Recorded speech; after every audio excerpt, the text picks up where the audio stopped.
Good evening. We are a few minutes to the top of the hour and we will get started shortly.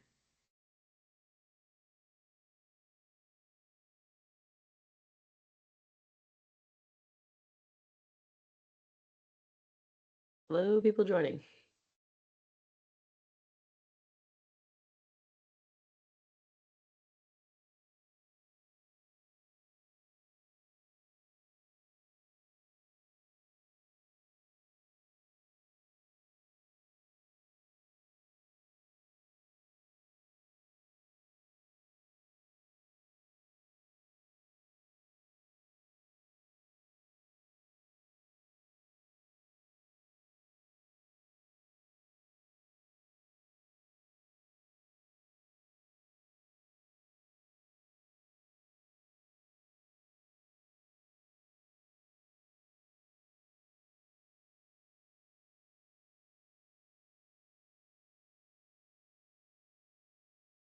People are on time. Wow.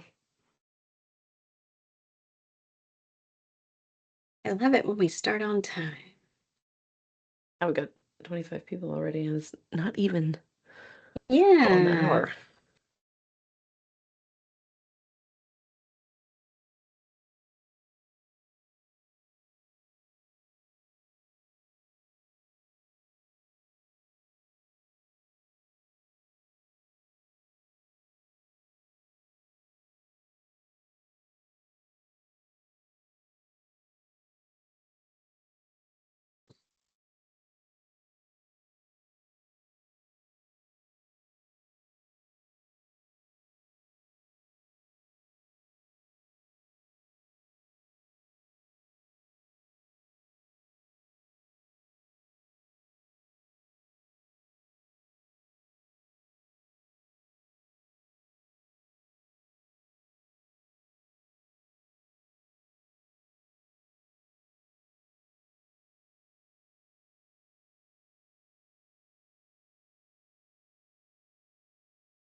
We are at the top of the hour. I always like to start on time. Those of you who know me know it is my thing.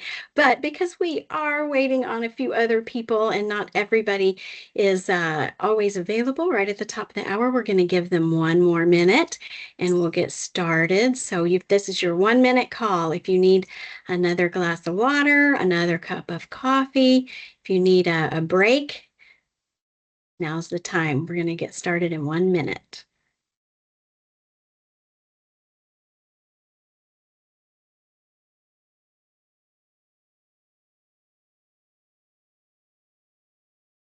This also gives you a chance to write down all of Rachel's contact information that she's It added there does. on the screen. That's Or take a right. picture of it. Even Or better. take a picture of it. People can also, if they go to this link, I'll mention this, Dementia by Day School. If they want to get the program director course, they use the code ANTHEM. It's 50% off Ooh, until Friday at 11:59 p.m. wherever you are time.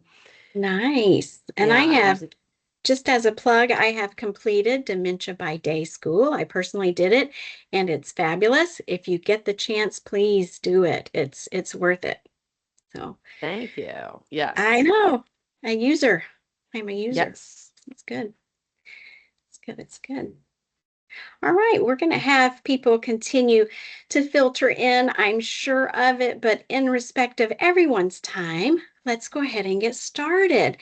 Thank you for joining us and welcome to our March webinar brought to you by Anthem Memory Care. Anthem operates and owns 21 memory care communities nationwide, and we are dedicated to serving those living with cognitive decline. So, if you'd like to know more about Anthem, please check us out online at anthemmemorycare.com. Tonight, I would love to introduce you to Rachel Wonderland. She is a colleague and friend, I would consider her. Rachel is an internationally recognized dementia care expert and educator. She has a master's in gerontology and is a Johns Hopkins University Press 3 times published author.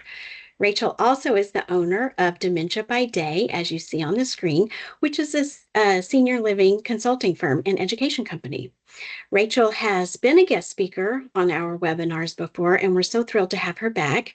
This evening, she will be talking to us about embracing their reality.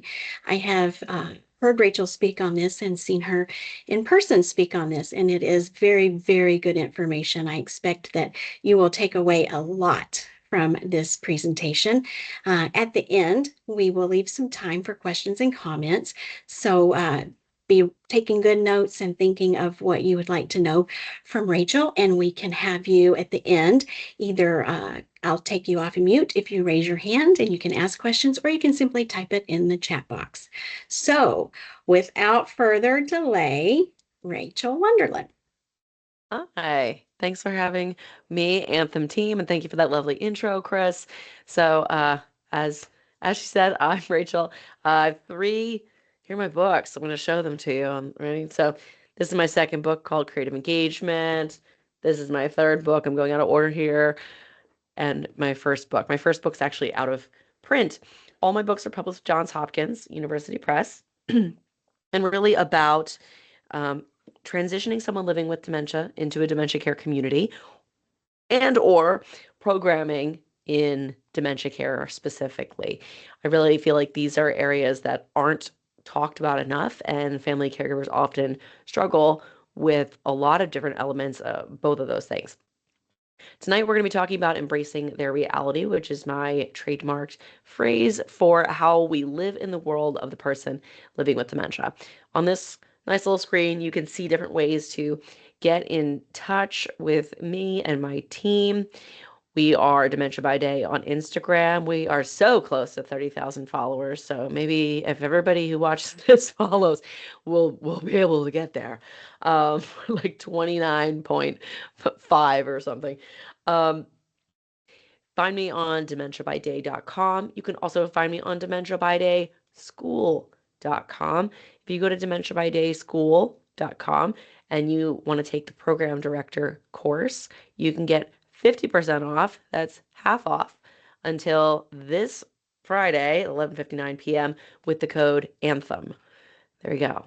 Code ANTHEM will get you 50% off that, and I'll mention it again later. All right. So let's jump in. Embracing their reality. What is it? Why I trademarked it? Why I talk about it all the time? Because when I first started in dementia care, I had a solid base in, senior care generally. I had a master's in gerontology, but a master's in gerontology then in 2013, yikes, is not what it is now. Now you can get a bachelor's degree in gerontology, which is amazing. There are so many more people in this field now. And so in grad school, we didn't talk that much about dementia. And I guarantee that's not the case anymore, but we really didn't focus that much in dementia care. I knew that I wanted to, and I was even in grad school kind of known as the person in my group who was the dementia care person. So I had like this nice base level. I'd done an internship at Penn Memory Center in Philadelphia. I'd done a number of things. But when I started working as a dementia care director at a Brookdale building in North Carolina, I had to learn a lot on the fly. One of the things that I learned early on is the thing that pretty much everybody learns, which is the three phrases you'll hear all the time: redirect, distract, and validate, right? And the challenge that I ran into was that I didn't really feel like any of these really got to the heart of the matter and really solved any actual problems for my residents living with dementia. So reorientation, we know, hopefully, not to do that. Reorientations, if you were to say, someone says to you, where are my parents? And you said, no, don't you remember they died years ago? That's a big no-no. I think everybody knows that. That's not the right response, right? But the other phrases that I'm sure you have heard: redirection, distraction, and validation method. So redirection would be you saying something like, sounds like your mom was a great baker. Let's talk about that. Um, oh, I don't know. Let's go do this instead. Validation method would be like, sounds like you miss your mom. These are fine, but again, I felt like it didn't quite do it. And I'll give you my prime example. So I had this resident named Eileen at my first building, and even in the first few weeks that I was there, I remember her saying um, to me, "Where's my mom?" And I said what I'd been taught, which was, "Well, sounds like you miss your mom." And she said, "Obviously. Why does no one around here ever answer my questions?" And I thought, "Whoops, she's right." Right? I just dodged it. I didn't like the question and it scared me, so I just avoided it.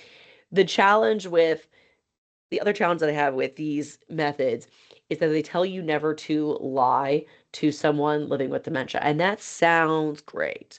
Like that really sounds like the thing that you want to do. The problem we run into is it doesn't quite get to the heart of the issue. And I think for a lot of family caregivers in particular, when they hear, okay, well, you don't want to lie to your person with dementia, what they understand is to just tell that person the truth of our reality. So what they understand is to say something like, well, don't you remember, you know, they died years ago.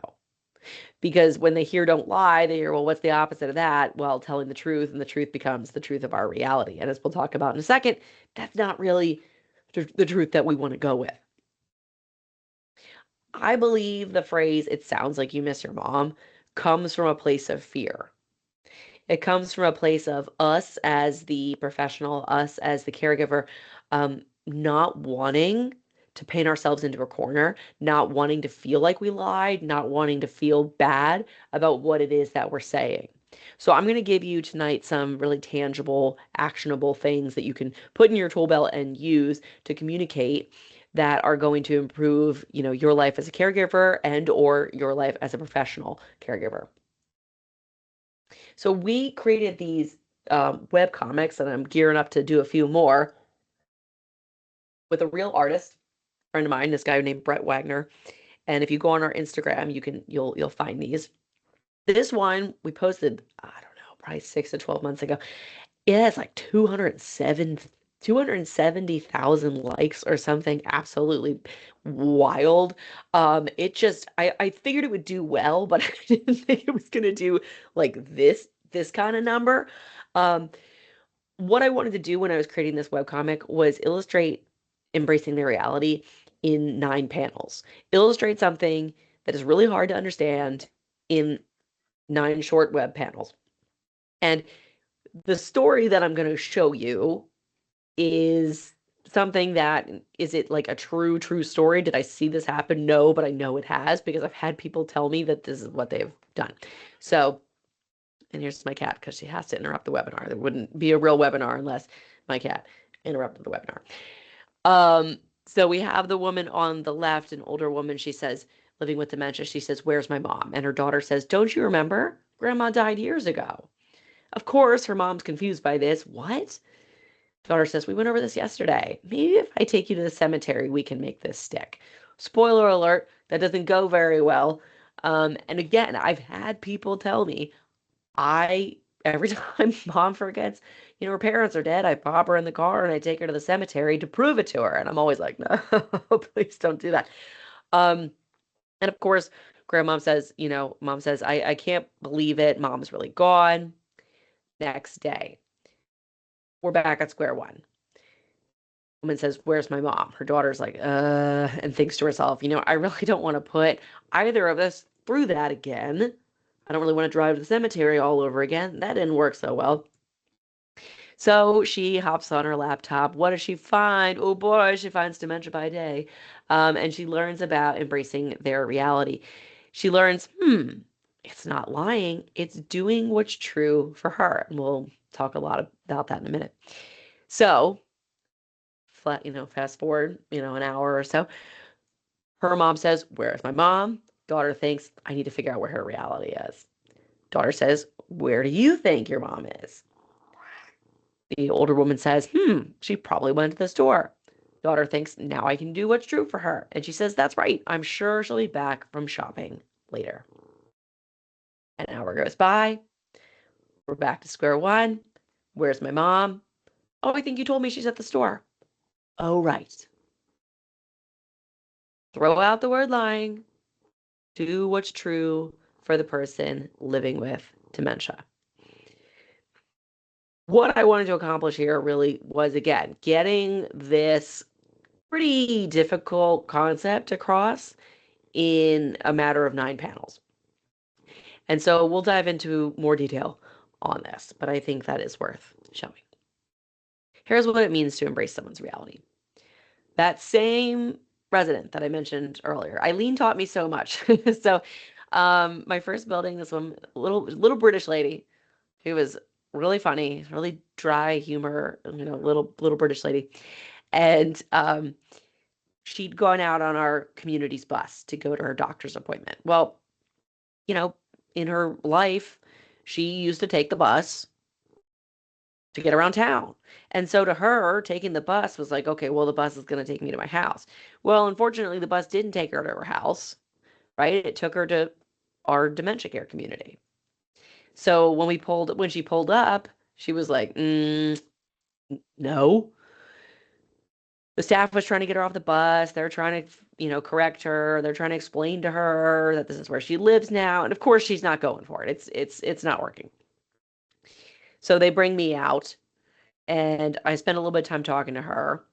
And then what I do is I tell the bus driver, drive around the block and come to the back of the building. So he does. And I said, Eileen, here's the situation. This bus is on a very specific route. So we need to get off here, and then we'll go inside, we'll get something to eat. And then when the next bus comes, we can get on that bus, and that bus will take you home. And she finally was like, okay, fine. So we got off the bus, we went inside, dinner time. She forgot all about it. We moved on. As I was driving home from work, I started thinking, wait a second. I think I messed up. Because I always learned, right? You're not supposed to lie. You're just supposed to validate, redirect, or distract. None of that was working. So did I do it wrong? And what I came to realize is no, I didn't do it wrong. It was just the beginning of me putting words to a thing that some people were already doing, or they hadn't figured it out yet. We want to do what is true for the person living with dementia. I've taught this, I can't tell you how many times, especially if you include my online classes. I have no idea how many people I've told this to. It's well into the thousands that I've mentioned this phrase to. And I feel like people fall into one of 3 camps. Either they're already doing some semblance of this and they just didn't have a word for it, and they would call it something like therapeutic lying, and they would probably feel bad about it. And they're like, well, I do white lies, or I do therapeutic lying. Or they hadn't really been doing it at all. They've really been just trying to correct their loved one. They've been trying to argue with them. They've been trying to fix the problem, and they're learning this for the first time. The third group, I don't run into that often, probably because they don't come to things where I'm speaking, right? They don't come for information because they feel like they know it already. The third group are people who are like, they don't want to do it. They're just going to keep arguing with their loved one, and that's the end of the story. Generally, though, it's those first 2 groups I run into. So here's the concept. One time I was doing this. I was doing a talk in Hawaii in 2018. I was talking about all this, and I had a social worker come up to me after my talk, and she was like, I love this, but I want to be able to explain it to people I meet. Can you draw it for me? And I thought, yeah, I guess I could draw it. And so what I ended up drawing was this. I drew it on a napkin and I gave it to her. And I thought, actually, this is the answer to my my riddle here, is I can show people this drawing. So let's have an example over here in the triangle. We have a resident, a loved one, client, whoever this person is to us. She's 83. She retired at 67. Her parents died years ago. Over here in the circle, she's 38. She's in the prime of her career, and her parents live nearby. We have two very distinct realities here. And I think this is where people get tripped up a lot because they're like, well, the real reality is the one over here in the triangle, right?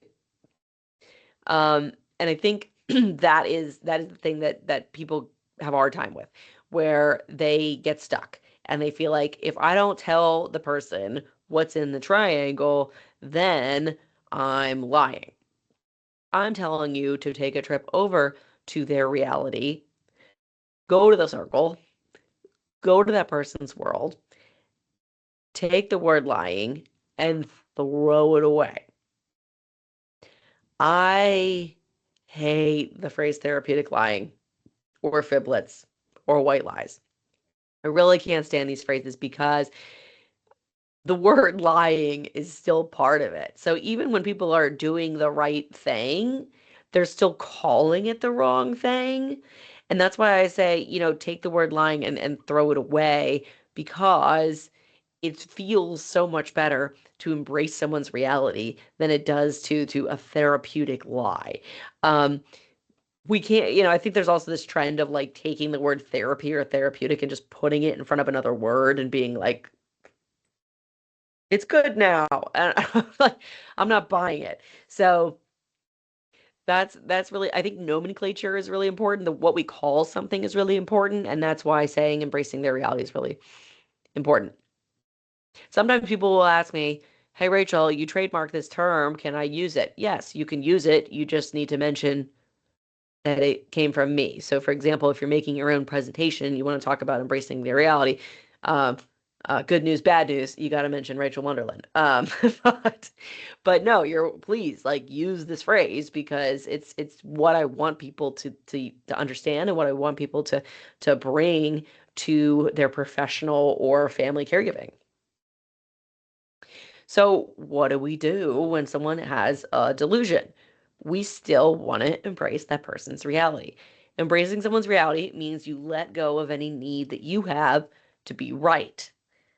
You understand what's real for them and you respond in a way that would make sense in that reality. That third group that I mentioned, the people who like don't get it, won't get it, and are never gonna get it, have a hard time with this. Um, Sometimes it's because they feel like they need to be right. And sometimes it's because they say something like, "Well, I've never lied to my mom and I'm not going to start now." And I think that, this is such a gray area. Embracing somebody's reality really is more of an art form than it is a science.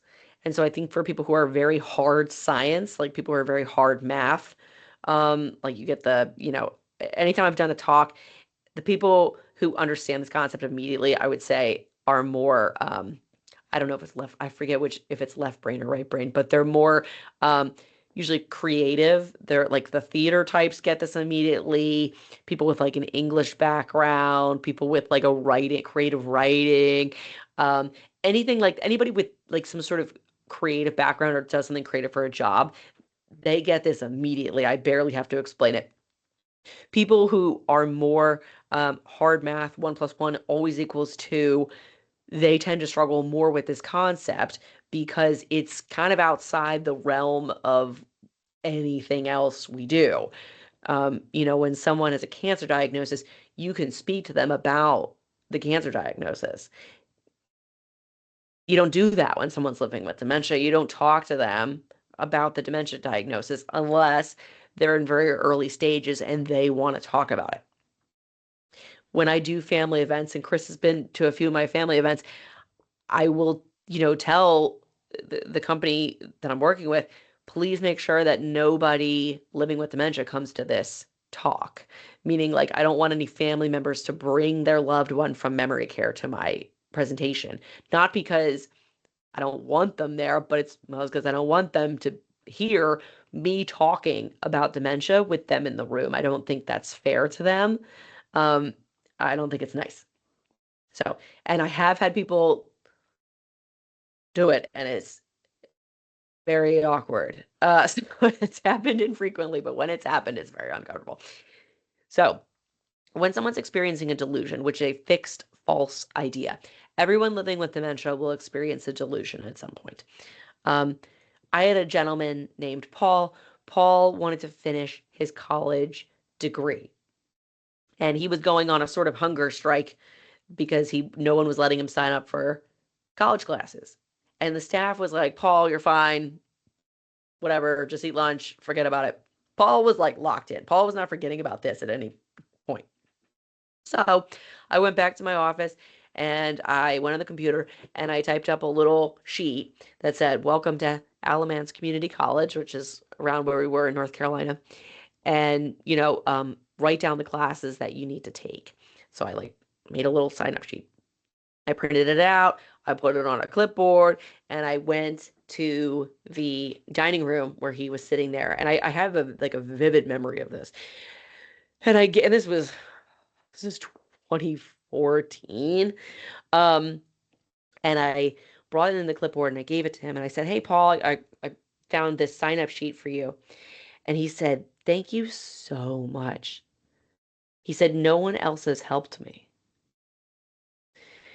So when I was leaving the room, one of my staff members was like, well, what are you going to do when he wants to go to class? And I said, well, it's next semester. It's always next semester, right? You're delaying the course. So I solved the emotional problem instead of the physical one. I can't fix the physical problem. The physical problem is that he's living with dementia. He's like 85 years old. He's not going back to community college, right? But I can solve the emotional one, which is that nobody's really listening to him. What do we do when someone's hallucinating? A hallucination, different than a delusion. A hallucination is when someone's sensing something that's not there. They're smelling, hearing, feeling, tasting something that's not, seeing something that's not there. A delusion is a fixed false idea. Not everybody with dementia will have hallucinations. People with dementia with Lewy bodies, Parkinson's disease dementia, for example, more likely to hallucinate. Sometimes if somebody has a urinary tract infection, that could cause hallucinations. So, you're not always going to see hallucinations, but we're going to treat them the same way that we do a delusion. We just might have to get a little more creative with it. My prime example of this is a resident I had named June. June believed the whole building was on fire. And so she was freaking out and everybody was just kind of ignoring her and saying things like, don't worry, there's no fire. Well, that wasn't really working really well because June saw a fire. If you've ever hallucinated, it feels very, very real. And you can see or smell or hear that thing is very present and very real to you. And so telling her that it wasn't real was just making her more upset because then she's like, well, what are you talking about? Like, I'm not crazy, right? So she said, nobody believes me, but you will when you hear the fire trucks. So I thought, okay. So I went on this, computer that lives in my pocket and I went to YouTube and I pulled up a fire truck noise and I turned it up and I played it behind her head. And she said, the fire trucks. And I said, yeah, June, you're right. The fire trucks are coming. We're going to be okay. And she said, oh, see, I told you, she's like, they're coming. Okay. And then she relaxed immediately. I solved the emotional problem, not the physical one. Now, June did have a UTI. She had a urinary tract infection. And we did treat that UTI, of course, with antibiotics. But if you've ever been on antibiotics, it takes a couple days to really clear up whatever is going on. It takes a couple days to clear up the infection enough that you're not in pain or whatever it is. So, even though we got her on antibiotics, it's going to take a little while before she's not actively hallucinating. So in the meantime, need to embrace their reality. And we're going to do the same thing when someone is, saying like, oh, people are trying to break into the house, or like, oh, there's somebody standing over there in the corner. We're going to treat it as real because it's real for them. And trying to explain to them that it's not real is not going to go very well. The phrase that I want you to use is, where do you think they are? So when someone living with dementia asks you, where's my so-and-so? You're going to say, where do you think they are? This prevents you from getting painted into a corner, which is, I think, what people really get stressed about. Where they feel like, well, what if I say the wrong thing? Pausing to ask this is not quizzing. You're not quizzing the person living with dementia. You're just going like, where's your reality? Okay, great. Let's do that. Years and years and years ago, I taught this at a skilled nursing facility, and I had somebody say to me, oh, I wish I had known this yesterday, because I had a new resident. I didn't, know her well enough to have this answer. And so when the resident asked me, asked the staff member where her husband was, the staff member says, well, he's probably at work. And the resident said, my husband's been on disability insurance for 35 years, so I don't think he'd be at work, right? So the resident knew where her husband wasn't. But if the staff member had just taken 1 second to say, hey, where do you think he is? She might have said, I don't know. Or she might have said, oh, well, he's probably, lounging on the couch, or he's probably grocery shopping, or he's probably bowling. Whatever. And then the team member could have said, oh, that makes sense. I had a resident ask me, it would ask like every single staff member pretty much all day, every day, where her husband was. And this guy, she and her husband like didn't really get along very well. And she would ask where, she's like, hey, hon, have you seen my husband, Joe? And she always thought Joe was at the hospital. And so we didn't have to ask this because we just knew. So I would say, oh, I think you told me he's at the hospital. And she said, oh, right. Oh, right. And then she would walk down the hallway just like cursing about this guy. Like, this guy, oh my, what a, this, and this, and this.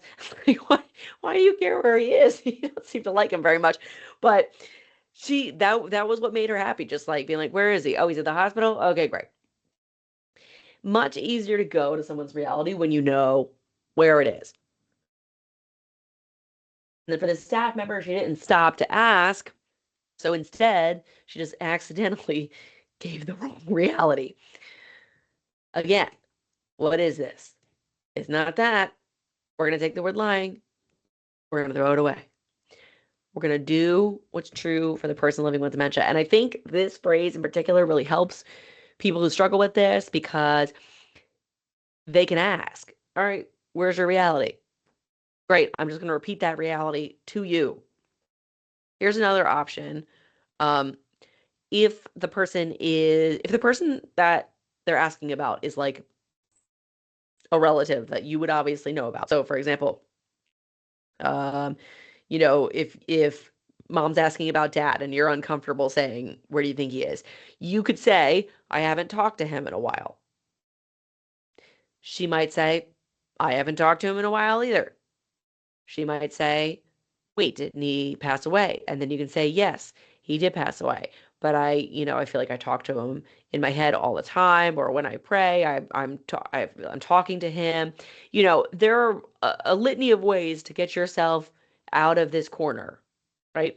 And so really, I want to give everybody skills to not feel painted into a corner, so that they can embrace someone's reality without being scared about what it is that the person's going to say. Let's talk about timeline confusion. It's not that they don't love you. It's not that they don't recognize you. It's not that they don't know you. It's that they can't place you on a timeline that makes sense to them.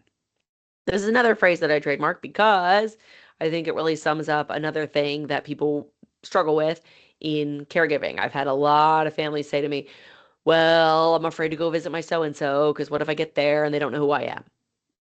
And I think and I'm gonna show you in a minute here, but like I really blame movies and TV for this concept of like this person's gonna just get dementia and just like immediately be a blank slate and completely forget who everyone is.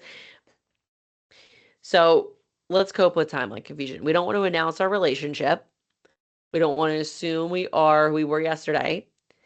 We want to let them define who you are to them and know that we're important to that person, even if they can't quite place us on their timeline.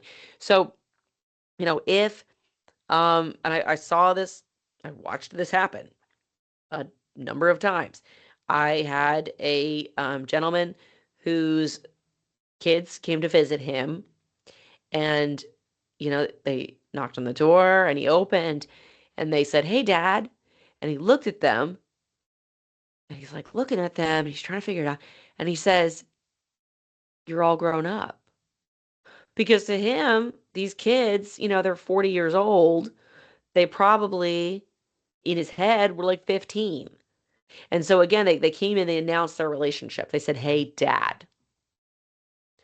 And that was a confusing trigger word for him, where he was like, "I'm confused about how these people are adults."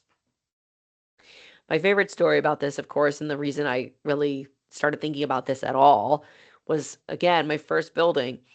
I had a resident whose son came to visit her pretty much every day. And one day we had a gentleman coming to play piano. So I went to get them and I said, "Hey, we have someone coming to play piano. Why don't you all come and join us?" And my resident, lady named Nan points to her son and she says, "Oh, wonderful. My husband here is an excellent singer." And I said, "That's great. I'll see you all in a little bit." So later, when I saw him by himself, I said, "Does your mom usually think that you are your dad?" And he said, "Sometimes I'm me. Sometimes I'm my dad. Sometimes I'm my brother. Sometimes I'm my dad. Sometimes I'm just a friend. But she always knows that she loves me." And I really think that he nailed that. He really put words to this. I wish I remembered his last name so I could tell him how many times I've repeated that story. Um, but it was really powerful. So again, I blame this movie in particular. Spoiler alert, if you haven't seen it, it came out over 20 years ago, so I'm gonna ruin it for you. Um, Due to copyright reasons, I can't show you a whole clip of the movie, and really also because I didn't look it up, but I do have this picture of it. So over here in the left, my left, you see them dancing together. So that's this scene, right? So the gist is this woman's living with dementia, apparently. He comes to visit her every day. He reads to her. Noah reads to her from the book that he wrote about their life. And she just like, according to this ridiculous movie, has no idea who he is. She's never seen him before, doesn't know anything about this guy. She's like, "This random dude comes and sees me." Like, whatever. And that's not explained at all. Anyway, they're dancing at one point, and suddenly, like, or right before they start dancing, it's like I say, dementia's like a hat. Like it's almost like she was like wearing this hat, and then she was like, "Oh, remember that time I had dementia? That was wild." And she says, "Hey, how long before I forget again?" He says, "Last time it was only a few minutes." And she says, "I miss you so much." He says, "I've been right here. I'll never leave you." And it's a very emotional scene. And it lasts for 30 seconds. And then all of a sudden the hat goes back on and she's like, "Who are you?" And then like nurses are rushing in and she's crying and he's like trying to explain who he is and it's just a hot mess. And when I watched this as a teenager, I was like, "Oh, this seems legit." Um, and it's not. People living with dementia do have moments where they are more lucid, where they do understand what's going on a little bit more. But this type of like blank slate thing is not real. Um, and so I feel like movies and TV shows about with a plot device of dementia really do a disservice generally to dementia education. So I really have a hard time watching anything that has a dementia plot line because usually they mess it up and usually it makes me mad. If this was real, if they'd consulted literally anyone before doing this, although again, this is 22 years ago. So maybe they didn't know to even ask. It probably would have looked something like this. Oh, I know this guy. He's someone that fits on my timeline, right? He's my dad. He's my older brother. He's my whoever, my older neighbor, right? She would have recognized him as somebody important. And maybe some days she would have been like, oh, it's my husband. But she's probably looking for a much younger version of her husband. So she's like, who's this old guy? Right? And I've seen and heard this happen to people frequently, especially if they look like their parents. I had a guy years ago, I did a talk and he raised his hand. He said, my mom, I have 4 sisters and she knows who they all are, but she thinks I am my dad. Why? And you could tell he was really choked up. He was really upset. And he really believed like my mom doesn't love me because she doesn't, doesn't know who I am, but she knows my sisters. And I said, do you look like your dad? He said, yeah, I'm a spitting image of my dad. I said, well, there you go. Like, you're the age that your dad, that your mom remembers your dad being. It's not that she doesn't know you or love you. She just has assigned you an identity that makes sense in her timeline. And in this case, you're her husband. And so I hope he felt better after hearing that. So we did another webcomic. Yay. This one to illustrate timeline confusion. It says, so we see an older couple they're at a diner. Woman says, hey, Dad, have you seen Fred? I was saving a seat for him. And her husband says, I'm Fred. Don't you remember your husband of 45 years? He pulls out his phone. He says, I keep these photos handy to jog your memory whenever you don't recognize me. That's you and me, see? And of course she's like, what? Huh? And then he keeps going. He's like, here's us with Fred Jr. when he was born. It's not helping. It's not going. It's not working. It's not jogging your memory, right? That's not how this works. So later that evening, he's on the phone with his son. He says, sometimes your mom doesn't know who I am. Son says, I'm sorry, Dad. That sounds really tough. Maybe you should research and see if there's a better way to handle this when it happens. Good news. He finds dementia by day. Spoiler alert, all these webcomics, they find dementia by day. Over here in the triangle, he, is looking at this. He's like, oh, okay, we're in our 70s. We're married 45 years. Parents passed away years ago. Over here in the circle, we've got her reality. She's in her 40s. We're recently married. Our parents are alive. She's experiencing timeline confusion. I need to embrace her reality. These two phrases really go together. You can't have one without the other. So the next day, she says, oh, hi, Nelson. So lovely of you to stop by. Her husband thinks to himself and says, okay. According to her timeline today, I'm the older gentleman who used to live next door to us. So instead of fighting it, he says, oh, I'm just feeling neighborly. I was thinking of taking a walk in the park. Come with me. She says, sure, that sounds great. We should invite Fred. He says, well, Fred told me he's not up for going to the park. It's just you and me. Says, okay, let's go. It's not that they don't know you. It's not that they don't love you. They're just having trouble placing you on their timeline. Again, trying to accomplish this in 9 panels. I think we did it. Also has a ridiculous amount of likes, but not as many as Embracing Their Reality. So the concept is still there, right? We're going to do what's true for them. We're not going to try to fix it. We're not going to try to remind them of our reality. Also, what's the point? It's not going to work. And it's also going to upset them. It's just going to upset them. It's going to upset you. You're going to have a bad day. So how do we have a better day, right?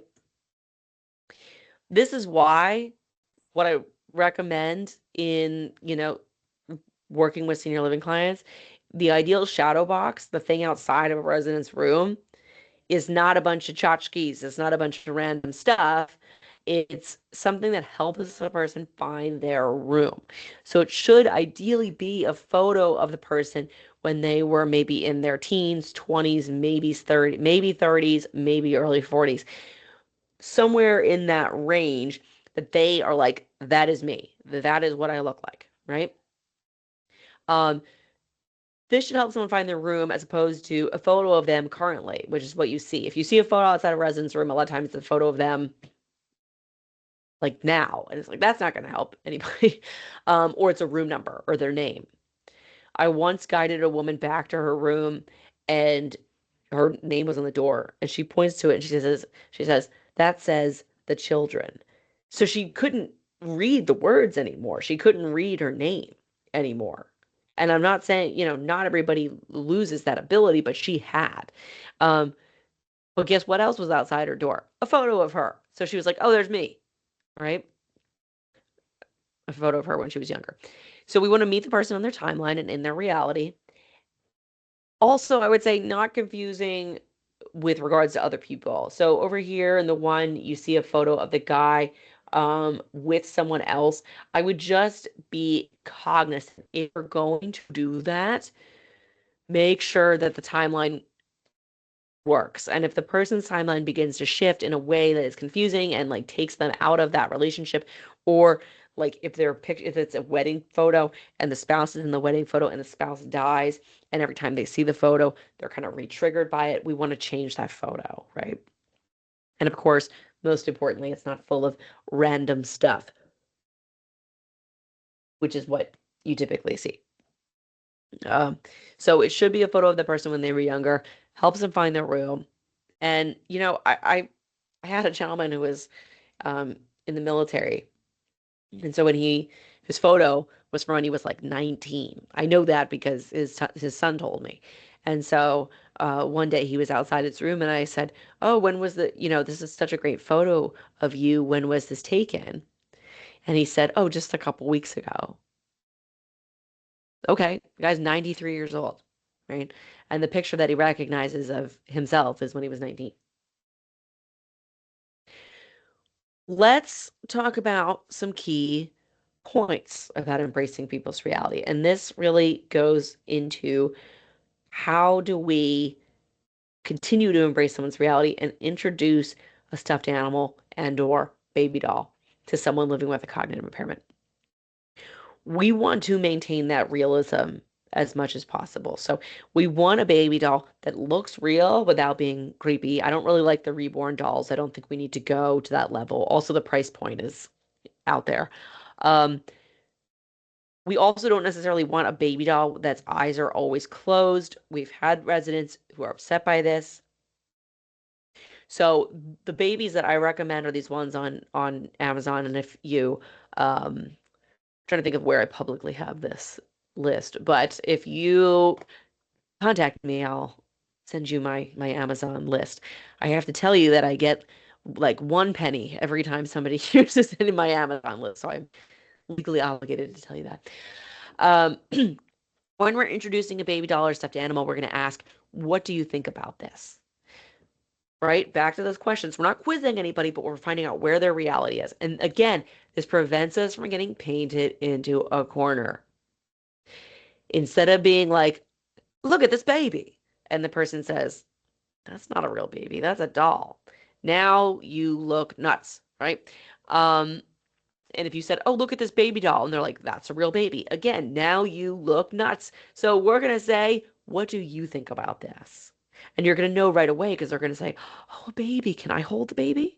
Or they're going to say, oh, that's a cute doll. And you're going to say, oh, yeah, I bought it for my kid. I was just bringing it in to see if everybody else liked it or, whatever you want to say. It doesn't matter.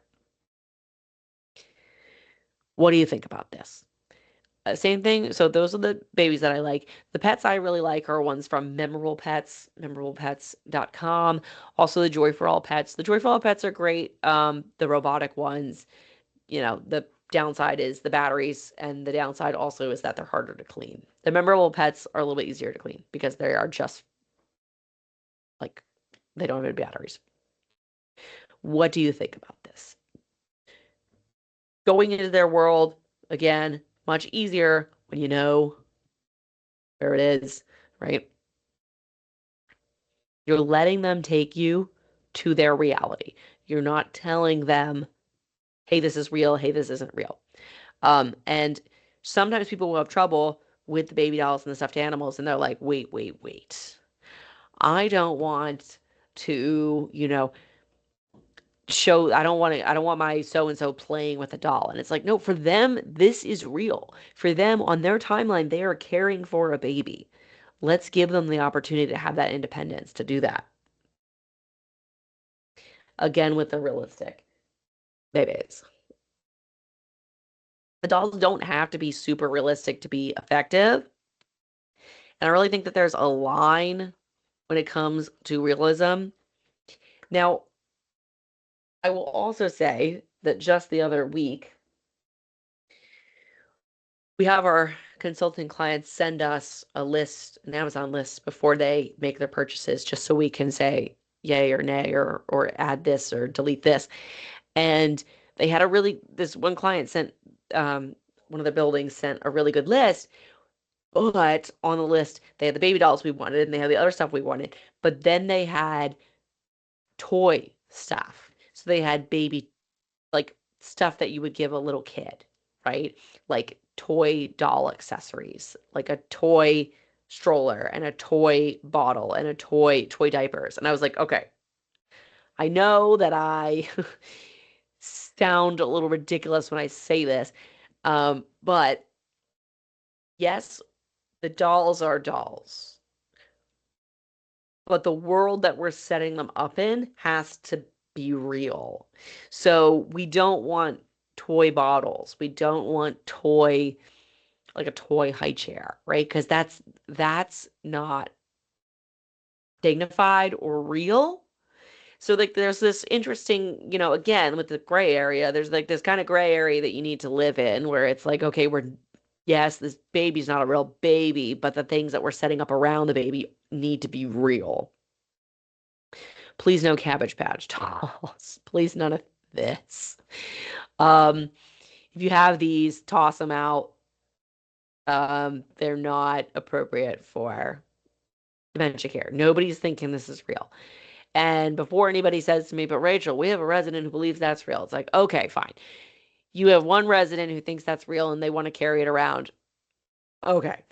Generally though, I don't want to see this type of thing at people's life stations. It just is not good. I really don't think they should breathe, cry, have open mouths, or always closed eyes. Now, the baby dolls I do like have slightly open mouths, but what are you gonna do? They're like $25, and they're the best in terms of size and all of that. So the dolls really shouldn't look like toys for children, right? So there's that weird line. We can keep it simple. I arrived at this community. I found 2 usable baby dolls in one of their activity closets. There was an unused but tarnished bassinet. Went to Target, got some wall art, got a baby swaddle, got a blanket. Boom. Done. This doesn't need to be something that takes up a lot of space to embrace somebody's reality. More examples. So again, you see like what is with the baby is real. Like that's all real stuff. The baby isn't real, but everything that goes with the baby is real.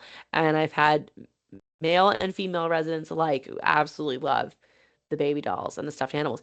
And honestly, you're not going to know who is going to respond well to a baby or a stuffed animal until you ask them, what do you think about this?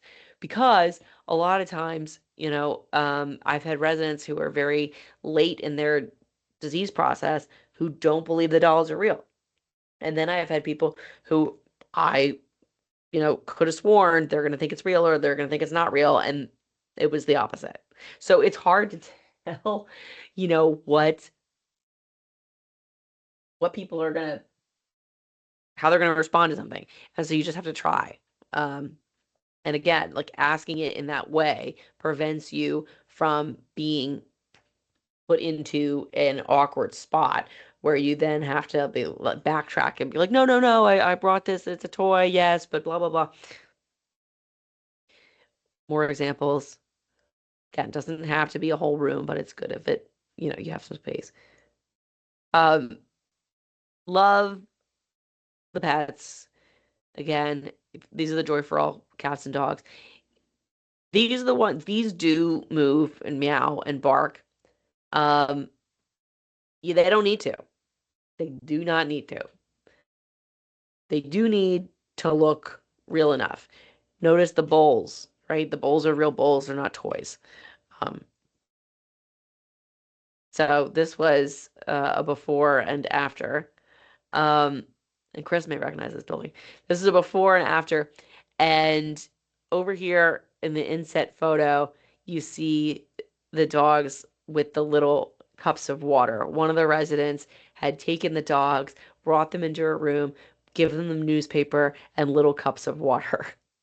So for her, obviously, these are very real. And so we want to embrace her reality and we want to treat these as real. And the only way to do that is if we, give somebody the opportunity to show us where their reality is. There's some more pets. This was really my first consulting project ever. And I did some things well, and I did some things that I'm like, I don't know about now. This is a skilled nursing facility, obviously, you can kind of tell by the nursing station. I realized early on that a lot of the residents believed this was a five and dime type store, like that you could order things over the counter and get them. So I was like, okay, let's turn it into a five and dime. Again, this goes back to embracing people's reality. Is like, let's do what's true for them. I had people like pick up the phone and have phone conversations with nobody on the other end. But where they were in time, this all made sense. Now, my caveat here is you want to make sure that whatever you're designing works throughout the generations, because this worked, 10 plus years ago, but now people are, younger when they're moving in and they may not recognize like a 50s type like five and dime as being something that was part of their generation. So if you're building things, be cognizant of that. If you're operating on someone's timeline, but you have to appeal to the timeline of all of your residents. And if some of your residents are 65 and some of your residents are 90, that's a very different life experience. That's a very different timeline that they've been on. That's very different music. That's very different, cultural events. That's everything, right? Bookshelf doors. People have a lot of opinions about bookshelf doors. I love a good bookshelf door, okay? Because my third building I worked in was a non-secure memory unit, which meant that my residents would occasionally just go out the door. Oh boy, was that a pain. Was that ever a pain to go and get people back? And you could say, well, I guess they weren't engaged enough. No, that wasn't the problem.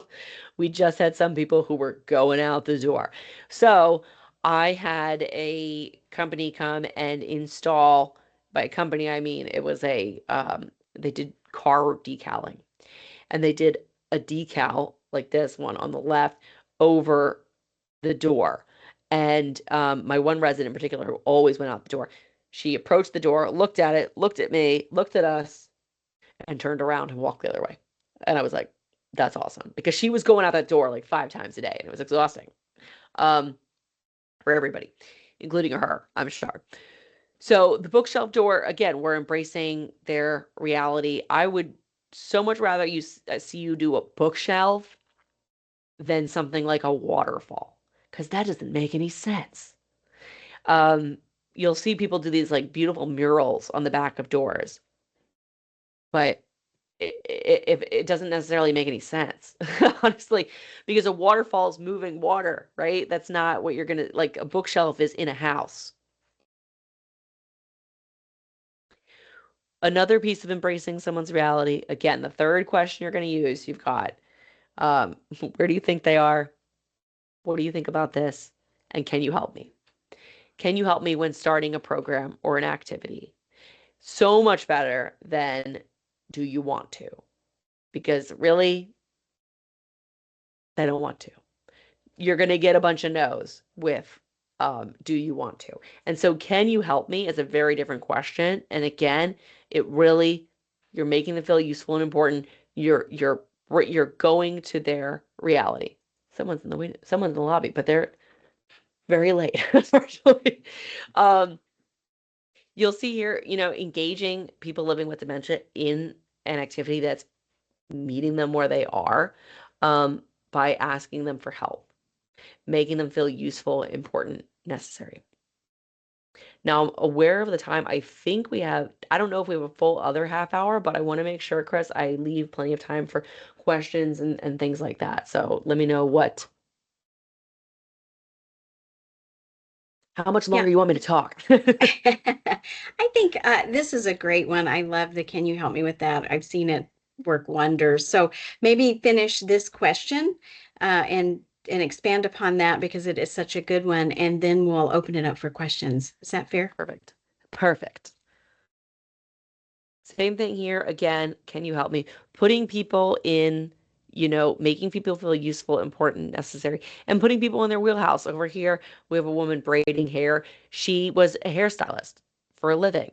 So their dementia care director brought in a mannequin head with hair, and she's working on it, right? She's doing things that make sense in her reality, on her timeline. That's the best thing I really think that you can do is provide someone with a world that matches where they are in here. And then of course we can get into that all day. But let me stop because we have more webinars to do with you all. So I'm sure I will talk about all of that more. Now let's see if I can stop sharing. There we go. Okay. Yes, there are more coming. I'll get to that in a minute, but thank you, Rachel. I always learn so much, even sitting through Thanks. embracing the reality. Again, I pick Mm-hmm. up different things every time, so I love that. Um, So now it's question and answer time. So I will do a couple of things. I will open up the chat and you guys can type in your question, and Jamie and I will try to field those for Rachel as best we can. If you would rather come off mute, at the top of your screen, there should be a toolbar that you can click chat and then type in your question. Or if you raise your hand, if you'd rather speak it, I will unmute you and we'll go that direction. But let's open it and see. I saw a couple of questions come in already, so let me get that open. So, can you talk about the benefits of the dogs and babies? Jamie Floyd would like to know. Yes. Um, this helps people feel independent and useful and trusted and necessary, right? We take things from people living with dementia because we have to, right? We have to take the car keys, um, things like that. But giving them an opportunity to care for something again, I think is so powerful. And for people who believe that it's real, what a gift for them to be able to provide that care again. Yeah, Um, that's great. Someone says, oh, I see the chat. So, what do you do when your loved one thinks you are the devil? So, I guess my Mm. question would be, um, Laurie, if you want to unmute, I want a little bit more context on that. Is that something they're just saying to you? If you can give me like a little bit more um, on what that means. Even if you want to type in the chat box, that's totally fine. But I need a little more context to answer that. Someone says, please address aggression. So aggression is such a loaded word because sometimes people will say it and what they really mean is the person's like verbally aggressive, like they say mean things. So I need to know if you mean verbally aggressive, or are they physically aggressive, and in what way are they physically aggressive? So at some point, one of these webinars, I think, is going to be about being a dementia detective, which is how do we figure out what is going on for the person living with dementia? How do we kind of troubleshoot? Um, and a big part of that is understanding what is causing someone to act aggressively, either verbally, physically, whatever it is. And usually there's an underlying cause we can figure out. Not always, but I think Laurie was able to come off mute. Okay. Laurie, Can you hear me? yes, ma'am. Yes. Okay, so sometimes he thinks family members are the devil and he will tell them you are the devil and he treats you like you are the devil and he's not real afraid, but real leery of you because you're the devil. Does he have a like religious background? Does he work Yes, he in? does. He Okay, that does. okay. And he's military. Okay. All of this makes sense to me. I gotta tell you, I've not been asked that specific question before. So he literally thinks someone's the devil. Yes. Okay. So we're going to handle this pretty much the same way that we're going to handle any accusation. So when someone's living with dementia is making an accusation against you, such as something very out there like you are the devil, or you're stealing my socks. We're going to respond the same way, which is in hurt and saying like, it really hurts me that you would think that I would do that, or I am that, or whatever it is. Um, that's not who I am. That's not what I do. Let me figure out a way to try to help you. This is also an opportunity if you have family around you or other people that they can jump in and say, for example, if it's like, oh, your brother comes in here and he's always stealing my money. And that's an opportunity for you to say, Dad, I know him. He's not like that. He would never take your money, but let's figure out where your money's going. And we both know the money's not going anywhere, but just because he feels to him that it is very real, we're going to try to solve the problem. And even by saying like, I'll look into it, like I'll try to solve it with you, can help the person feel better, even though of course you're not actually looking into it because there's nothing to look into, right? So we're going to answer it the same way, even if he's like, this person's the devil. Okay. I'm really sorry. It hurts that you think that you're saying that about me. Um, and this may also be an opportunity to just be like, you know what? I'm going to skedaddle for a little bit. I would also be curious, Lori, is this something that happens at certain times during the day more than other times? No, it's just a random, it could happen morning, noon, or night. Okay. Does he live with you all? No, he's now here. Because we're really bad caregivers. So, we're not bad caregivers. Yes, we are. I doubt that. No, you're not. You're here on this webinar. You're here on this webinar. So I will first, Too much for a stand. I will first He's refute that here at- hypothesis Morning by saying Star you're now. here, Northridge. Yeah. And he's had some setbacks. He was pretty good. I mean, the reason why he is here is because he was thinking we were poisoning him, wouldn't take his meds, we were the devil, we were the big devil. Kind of like you said, steal his money. And Yes. so all- he put me on and he did pretty good, but now he's starting to do that again. About, we took his money, usually it's me since we're in charge of his money. But, and sometimes we think black, if you're all in black, it'll trigger being the devil. Or laughing. Okay. So I would say definitely don't wear all black. How often are you all visiting? Come on. We come almost every one of us will be here at a meal. Usually, I would visit less. I would visit less. I really would. I think that people, and how long are you staying when you visit? Well, normally I just stay for lunch and then we leave, I leave. Okay. And Okay. I just stay for lunch then one of the brothers usually comes for breakfast. and then they leave. I would give him a little bit of space. Honestly, I feel like it's a lot of time. And it's also kind of rough on your mental health too, you guys, because, like your dad's calling you the devil. That can't feel good. I feel like a lot of times people feel like I gotta visit all the time. I gotta be there for like 3 hours at a clip. You don't have to. There's no hard and fast rule to how often you need to visit. And if it seems like he's really agitated when you visit. Maybe if you give a little space between, maybe give him some time to miss you a little bit, could be helpful for everybody. Good. Those are great tips. Couple of others, some kudos of Tiffany said they've used dolls, stuffed cats, dogs with dementia in their family, and so attached. They name it, take it everywhere. So good feedback there. And then a question from Becky: how do you handle someone who keeps packing up to go home from assisted living? Sometimes she grabs bags from the trash can, and other times just carries items. Yeah. So this will continue to happen until it doesn't. So, she will continue to do that until one day she decides that she's not needing to do it.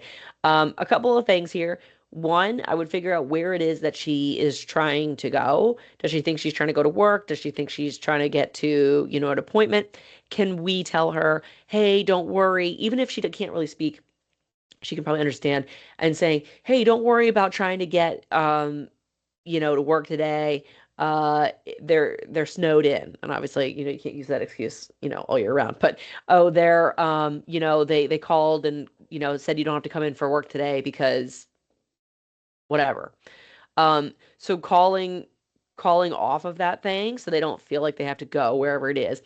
But also, even if you provide her, I know this sounds really ridiculous, but providing her with like a wheelie suitcase, like a really like a light carry-on suitcase, because the reality is she's gonna pack up sometimes, and it's better that she puts something in a safe suitcase that she can roll and that she's not like carrying 12 items down the hall by herself, or like grabbing a trash bag and kind of like grabbing a trash bag off the maintenance cart, which probably the housekeeping cart, which probably isn't everybody's favorite. um I would give her like a little suitcase. And you may think, well, that's kind of enabling it. And it's like, look, it's going to happen anyway. So let's help her do it safely. But I would also figure out like where she thinks she's going. Okay. Then Kelly Stanley says our loved one asked to go home daily, doesn't understand why he can't go home during visits. We can distract, but he remembers and asks again and thinks he's being lied to because no one will tell him why he can't go home. Suggestions on ways to handle this. So wait, but the one above that was just about, okay, it's just about tell me more about the devil, describe it. No, I literally think he thinks that he has a religious background. I think he legitimately thinks that sometimes they are like the devil in disguise coming to him. I think it's like a harbinger. So I wouldn't necessarily like ask more questions about it. I think that he literally thinks that. Yeah, okay, Kelly. Doesn't understand why he can't go home during but he remembers it nice again. So we want to delay. Say, yeah, we're gonna go home. We'll go. But first, dinner. First, this. You can use my three-prong approach. What I call my three-prong approach for moving somebody to dementia care. You can use it here too. I'm going to put it in the chat so you can see it. One, we're going to blame it on a third party, such as a doctor. Two, I'm just typing it in so you'll see it when you see it. Two, we're going to have a short but undefined amount of time. And then three, we're going to have a physical ailment they can see or feel. So you can use this here. You can say, the doctor wants to evaluate you for, a few more weeks for your knee, your blood pressure, your something that's not your brain. So don't mention your brain, your memory, anything like that. But that's a good way to deal with that. So that's what I would do. Delay. Also, if they need to get on a plane to go wherever it is, at home, if home's kind of far away, great. You're going to go on Google Flights. You're going to find the most expensive flight between point A and point B. You're going to take a screenshot of it. When they ask to go home, you're going to say, sure, let me look at flight costs. Oh, wow, those flights are ridiculously expensive. Let's wait till the prices go down. All right, solve the emotional problem to show that you're listening. They said both types of aggression towards family, yelling, demanding things, pinching, hitting, ramming other residents with a walker. This is really a whole other, honestly, like a whole other topic because it really talks about, it really goes into um, dementia detective stuff, where you need to look at, okay, how do we figure out what the underlying issue is here? And there could be multiple underlying issues. I would look at medication she's on and make sure there's nothing that's causing her to be more agitated. I would make sure she gets enough to eat. I would make sure her clothing feels comfortable. I would make sure she's getting enough rest. I would see how we're approaching her, what's being said to her, like right before this happens. Is there a certain time of day this happens? Is there a certain shift or certain type of person who's approaching her that really she doesn't like? Um, or when she doesn't get what she wants, like a specific chair, let her out of the chair. If she may feel like, based on what you're saying, like she's kind of hoarding stuff, and this is a pretty common dementia related behavior. A lot of that comes back to control or a traumatic incident, particularly if she'd been a hoarder before. But it is a control thing. So if you can give her a lot of her items that she feels like she has control over and she can see them, even in like a clear bag, um, that she feels like she's getting them. I also had a call just the other week with a client building where they had a resident had a hoarding problem.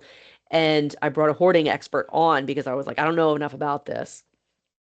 So the hoarding expert and we all came up with an idea, which was that the staff was going to bring this woman different items at certain times of the day. So it'd be like, oh, okay, we're gonna bring you some soap at 3 o'clock. Okay, we're gonna bring you, an extra towel at this time. And so she felt better, that items were coming to her and she wasn't like not allowed to have them or something like that.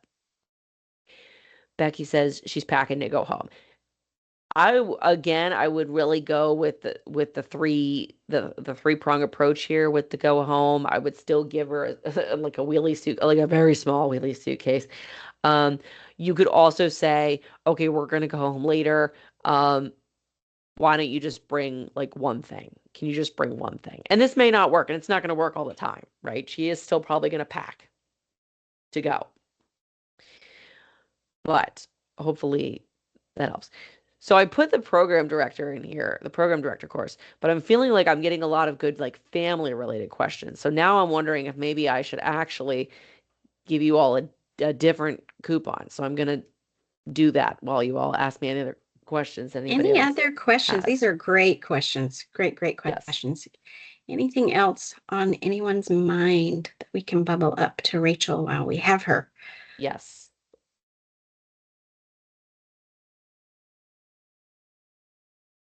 What else do Raise your people? hand, raise your hand.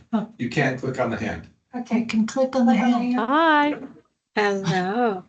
Hi. So, What questions do you all have? Yeah, you need to click on it. did I? Hi, I can hear you guys. Yeah, Hi. we can hear you. Go ahead. Okay, so I have a question. What happens if someone has a pet Uh-huh. in their facility, okay? But then it gets to where they can no longer care for that pet. How do you transition them away from their pet? So, it really depends where they are in their disease process, honestly. And, are they gonna be really upset about it? Are they really gonna know? Can we replace the pet with a stuffed animal pet? Can we bring the pet in to visit with them? Can we, it kind of depends on a few things. Can you tell me a little Okay. bit more? No, there's just a resident here that has a pet. And the pet has had a couple of accidents. And they're saying, if it continues, possibly that she won't be allowed to have the pet here anymore because she's not able to take care of it. So I was just wondering how, she's very fond of that pet. How would you transition her to a stuffed animal? Or, how would you do that with someone who has memory issues or dementia of some type? She's gonna know, like, what if there's not really much of a transition you can do, right? Because eventually you do just have to move this person. Or is she already in a community and has a pet? Yes, Okay, and now she just can't care for the pet. What I would but she do, still can, but it's just if it gets to where she can't. okay, I'm just curious, how do you handle that? Because it would Yeah. seem like if, I just see with my mom, she wasn't in a memory care facility, but when she had to give up her pet, she was devastated. You know, Yeah. that she couldn't take care of Of him course. anymore. Of course. Well, before we get to that point, if there's any, help that can come in, like if there is like a home care person or a family member who can come in and help care for the cat or dog or whatever it is, I think would be good, because it'd be great if we don't have to take it away, I guess is what I'm saying. But if we do eventually have to take the pet away, making sure the pet can still come and visit, and just being like, oh, we need to take this pet to the vet for a checkup, and then the pet just never like returns full time and just goes back, just is visits for periods of time is what I would do. Hopefully somebody can take Okay. the pet. Yeah. Thank you. Thank you. Kelly says, the sundowners go away or eventually get worse? Our loved one tends to have it several times a week. Or wondering if this is permanent or just a phase. So sundowning isn't really a syndrome. It's just something that happens with dementia. We all sundown, right? We all sundown. We're all more tired in the afternoon or evening, unless you're like a night owl. And typically it's because someone's bored, overstimulated, hungry, tired, not feeling well, any variety of things. But we have the ability to say, oh, hey, I'm tired. I'm going to go sit on the couch for a little bit, right? But if you're living with dementia, you don't have that same social filter. And so you may just flip out. So I would think about, this is again, like, I think this is where the behavioral thing really comes in. Think about what's happening before that person is sundowning, like what's going on before the person is getting really upset. Could they be hungry? Could they be just too tired? Could they, what is it that's going on? How can the family helper say something when the resident is uncomfortable with their roommate until the roommate can be changed? That is hi Trisha. I would need more information about the uncomfortable roommate. Like, in what way are they uncomfortable? Is the person like agitating them, or is it they just don't like the person, or what is it about the roommate that they don't like?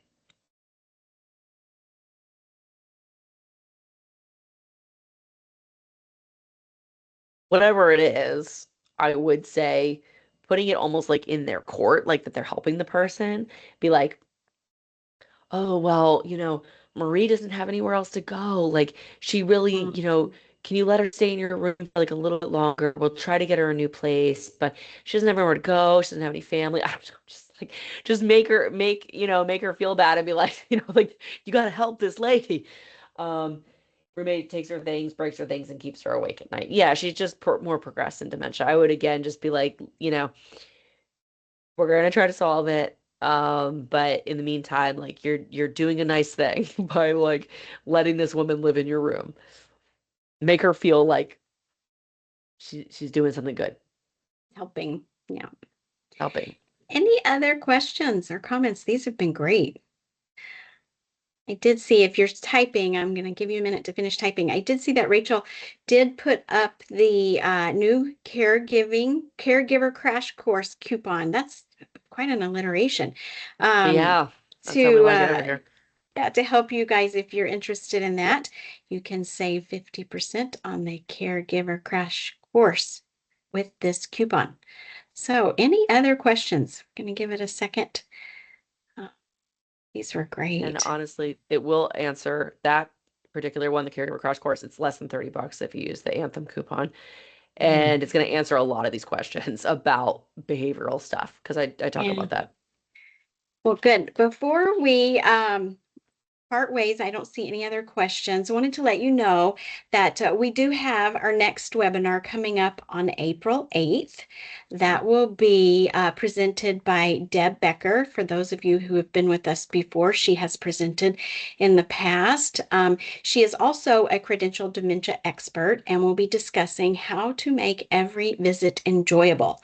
This will be practical conversations focused on helping families create positive, comfortable, and engaging moments for every visit. Sometimes those can be tricky to navigate. So block off April 8th. That is coming soon. We will send out an email with the registration code for the upcoming webinar, and we will also post those on our community Facebook pages. So you will find those there. We would love to thank you again for coming. Thank you for attending and being so participative. And also thanks to Rachel, who has dedicated her life to this very worthy cause. And thank you for sharing your knowledge and your information with us. And if we have no other questions, we will bid you all good night. Thank you for coming. Thank you, everybody. Thanks. Appreciate it. Bye. Bye.